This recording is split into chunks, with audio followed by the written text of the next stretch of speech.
Министрлер кабинетинин төрагасы Адылбек Касымалиев президенттин атынан грек-рим эркин жана кыз келиндер күрөшү боюнча 15 жана 20 жашка чейинки спортчулар арасындагы Азия чемпионатынын жеңүүчүлөрүнө сертификаттарды тапшырды. Белгилей кетсек, ушул жылдын июнь айында Бишкекте өткөн бул ири эл аралык мелдешке Азиянын 45 өлкөсүнөн 500дөн ашык спортчусу катышкан. Анда өлкөнүн жаш балбандары 5 алтын, 8 күмүш, 17 коло болуп, жалпысынан 30 медаль жеңип алышкан. Президенттин жана министрлер кабинетинин атынан сиздерди жеңишиңиздер менен куттуктайбыз. Бул чоң жеңиш жаштарыбыздын эрктүүлүгүнүн, жогорку деңгээлдеги даярдыгынын, мекенге болгон сүйүүсүнүн айкын далили. Мамлекет башчысы Садыр Жапаров спортту колдоого, жаштардын ден соолугун чыңдоого, эл аралык чемпиондорду тарбиялоого өзгөчө басым жасап келет. Спорт бул элдин күчү, элинин намысы, мамлекетинин кадыр-баркы. Акыркы жылдары өлкөбүздө спорттук инфраструктураны өнүктүрүү боюнча көп иштер жүргүзүлүп, таланттуу улан кыздарга кеңири мүмкүнчүлүктөр түзүлүүдө. Мына ушул аракеттердин аркасында Кыргызстанда сиздердей күчтүү, аракетчил дүйнөлүк деңгээлдеги спортчулардын жаңы мууну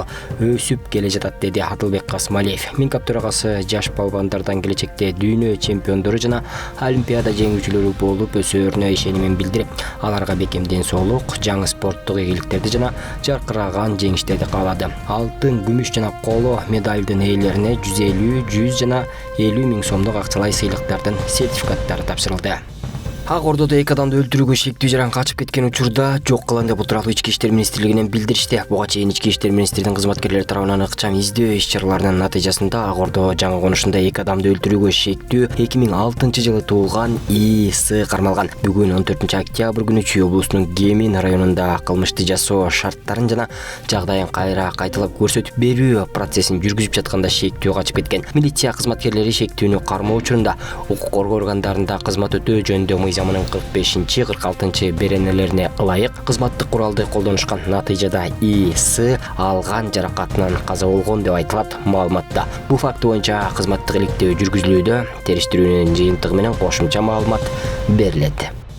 Бүгүн Россияда нелегал 2025 федералдык комплекстүү ыкчам профилактикалык операциясынын экинчи этабы башталды. Бул тууралуу Кыргызстандын Россиядагы элчилиги билдирди. Эске сала кетсек, нелегал операциясы Россиянын ички иштер министрлиги тарабынан жыл сайын 2 этапта Россиянын федералдык коопсуздук кызматы, Росфинмониторинг жана жамааттык коопсуздук келишим уюмуна мүчө мамлекеттердин компоненттүү органдары менен биргеликте өткөрүлөт. Негизги максат мыйзамсыз миграцияга каршы күрөшүү.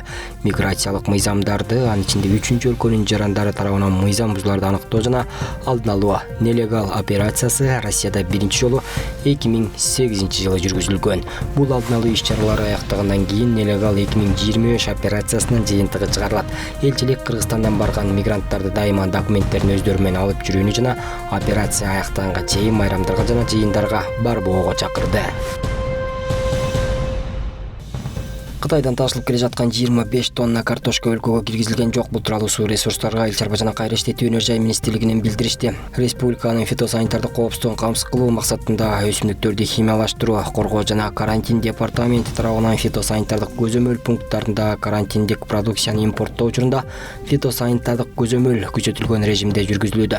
Бул иш-чаралардын аркагында 13-октябрда мамлекеттик чек аранын Кыргыз-Кытай тилкесиндеги эрке штам өткөрүү пунктунда департамент адистери тарабынан жүргүзүлгөн текшерүү иштеринин жүрүшүндө Кытайдан алынып келе жаткан жалпы салмагы 25 тонна картошканы Кыргызстан аймагына ташып кирүүдө карантиндик фитосанитардык талаптардын бузулушу аныкталган.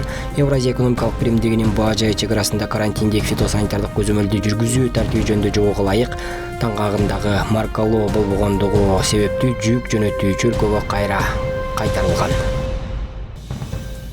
Үстүздөгү жылдын 9 ай аралыгында 898.335 жол эрежелерин бузган айдоочулар аныкталды. Бул тууралуу жол кыймылынын коопсуздугун камсыздоо башкы башкармалыгынан билдиришти. Эреже бузуулар төмөнкү эреже бузууларга таандык калсак масалаландууна башкарган 12.448 айдоочу, ылдамдыкты ашырып айдаган 135.141 айдоочу, терезелерин мыйзамсыз караңгылаткан 6.185 айдоочу, тийиштүү документтери жогуна башкарган 11.716 айдоочу, автоөйөн баштык жасаган 1.232 айдоочу, коопсуздук курун тагынбаган 112.029 айдоочу катталса, жөө жүргүнчүлөр жана мопед башкаргандардын эреже бузууларынын учуру 28.603 жеткен.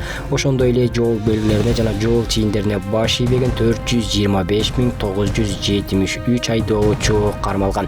Белгилей кетсек, ар кандай жол эрежелерин бузгандыгы үчүн 123.303 убактылуу айып короо жайына токтотулган. 29-сентябрдан 3-октябрга чейин Россиянын Красноярск шаарында финансылык коопсуздук боюнча 5-эл аралык олимпиаданын финалдык туру болуп өттү. Бул тууралуу Агартуу министрлиги билдирди. Министрликтин маалыматы боюнча олимпиадага 40 өлкөдөн 600дөн ашуун катышуучу келген. Кыргызстандын атынан президентке караштуу мамлекеттик башкаруу академиясынын, Кыргыз улуттук университетинин, Кыргыз мамлекеттик техникалык университетинин, Бишкек мамлекеттик университетинин, Кыргыз Россия Славян университетинин жана Кыргыз экономикалык университетинин студенттери, ошондой эле биринчи жолу студенттер арасында улуттук финансылык коопсуздук долбоору аркылуу тандалып алынган 4 мектеп окуучусу катышты. Олимпиаданын жыйынтыгы боюнча Кыргызстандын катышуучулары 3 номинацияда байгелүү орундарды камсыз кылышты.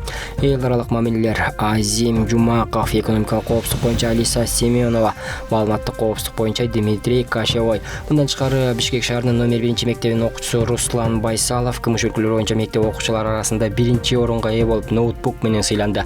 Катышуучулар ошондой эле панелдик талкууларга, мастер-класстарга жана спорттук иш-чараларга катышышты. Олимпиаданын жыйынтыгы боюнча финансылык коопсуздук боюнча билим берүү программалары багытында Мадагаскар өкүлдөрү менен кызматташтык меморандумун түзүү тууралуу макулдашууга жетишилди деп айтылат билдирүүдө.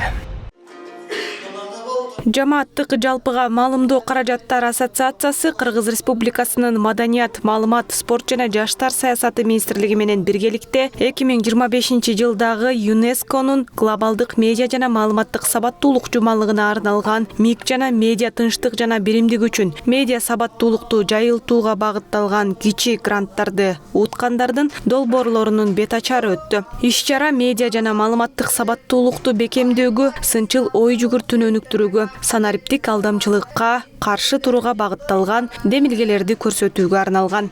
Бүгүнкү иш-чарада мына ушул Кыргызстандагы мамлекеттик көз карандысыз медиалар ушул темалардагы гранттарын презентация кылып беришет.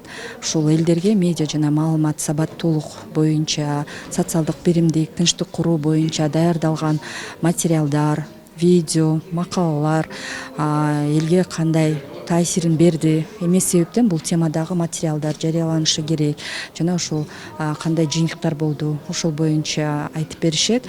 Негизи Кыргызстанда азыркы учурда ушул кыргыз тилиндеги социалдык биримдик, тынчтык куруу, медиа жана маалымат сабаттуулук боюнча контенттин аз болгону, ушул багытта темаларга элдер маалыматтарга абдан муктаж болуп турган талап бар болчу. Мына ушул талаптын негизинде ушундай материалдар чыгарылып жатат.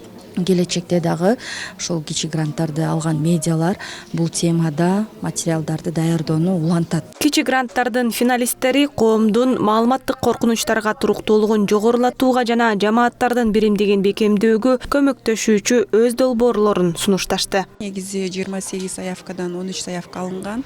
Ал жерде YouTube каналдар да бар, блогерлер да бар, профессиональный журналисттер да бар, жөнөкөй СМИлер, традиционный СМИлер дагы бар. Негизи тематика өздөрүнө карап, аймагына карап, өздөрү тамдашкан инклюзивный, например, тематика дагы бар.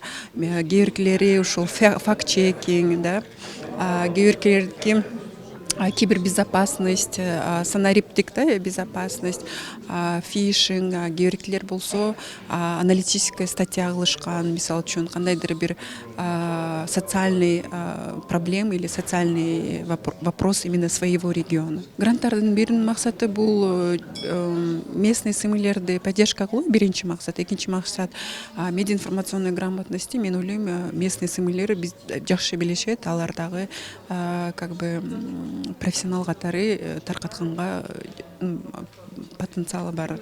Иш-чаранын негизги темалары тынчтыкты курууда медиа жана маалыматтык сабаттуулуктун ролу, жергиликтүү демилгелер аркылуу дезинформацияга жана кастык тилине каршы туруу, интерактивдүү картаны колдонуу, медиа мап KG маалымат мейкиндигине мониторинг жүргүзүү болду. Мы все знаем, что вопросы повышения медиаграмотности и развития критического мышления. Медиа сабаттуулукту жогорулатуу боюнча Кыргыз Республикасынын министрлер кабинетинин планына киргизилгенин баарыбыз эле билебиз. Мунун алкагында Кыргызстандын бардык аймактарында медиа сабаттуулукту жана критикалык ой жүгүртүүнү өнүктүрүү боюнча тренингдер өткөрүлгөн. Аталган тренингке 500дөй мамлекеттик жана муниципалдык кызматкерлер катышты. Бүгүнкү иш-чарада ошол иш-чаралардын алкагында өткөрүлүүдө. Ошондой эле бүгүн мини-гранттарды уткандар аныкталат. Будут определены победители мини-грантов. Грантты жеңгендердин долбоорлорунун бет ачары медиа сабаттуулугун жогорулатууга жана коомдо ишенимди бекемдөөгө инновациялык ыкмаларды көрсөтөт. Иш-чара тажрыйба алмашуу жана Кыргызстанда туруктуу маалыматтык мейкиндикти түзүүгө багытталган, демилгелерди колдоо үчүн мамлекеттик органдардын, жарандык коомдун жана медианын өкүлдөрүн бириктирет. То есть изначально мы ставили, оказывается, несколько своих результатов. Это первое, конечно, Иш-чара Бириккен Улуттар уюмунун Тынчтык куруу фондунун колдоосу менен ЮНЕСКО тарабынан ишке ашырылып жаткан тынчтыкты куруу жана жарандык коомду тартуу жаатында улуттук потенциалды чыңдоо долбоорунун алкагында өткөрүлүүдө. Асель Сёркол кызы, Гүлчорок Казымкулов, Азия ТВ, Бишкек. контекст был совсем другой. Мамлекеттик камсыздандыруу уюму бул ирет өткөн жыйынында калк арасындагы камсыздандыруу тууралуу маалыматтарды жеткирүү, турак жайды жана ОСАГО же унага полис алуу тууралуу талкууларды жүргүзүштү. Уюмдун төрагасы ушул тапта өлкө боюнча калктын 30% ашыгы үйүн камсыздандырып, 2023 жылдан бери полис алгандардын саны 10%га өскөндүгүн билдирди. Билесиз, бул 30% деп айтылганы менен бул бир 350 миң турак жайдын тегерегинде да.